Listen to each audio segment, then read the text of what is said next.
ये women's day के ऊपर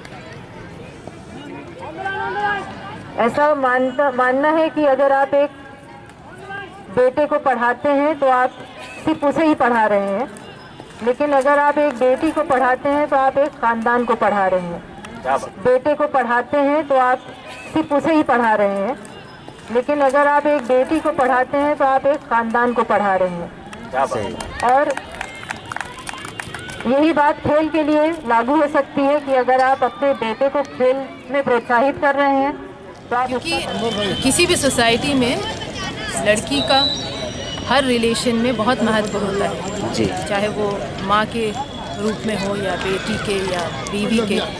तो एक और लड़की को अगर आप पढ़ाते हैं तो आप इनडायरेक्टली उस पूरे ख़ानदान को ट्रांसफॉर्म कर रहे हैं, क्योंकि उसकी जो सोच है वो धीरे धीरे आपके जनरेशन्स में पास ऑन होती है। तो अगर लड़की की अच्छी सोच है, एजुकेटेड है, तो वो डेफिनेटली उस एजुकेशन को पास ऑन करेगी अपने नेक्स्ट जनरेशन में, और वो हर काम में उसके दिखाई देगा।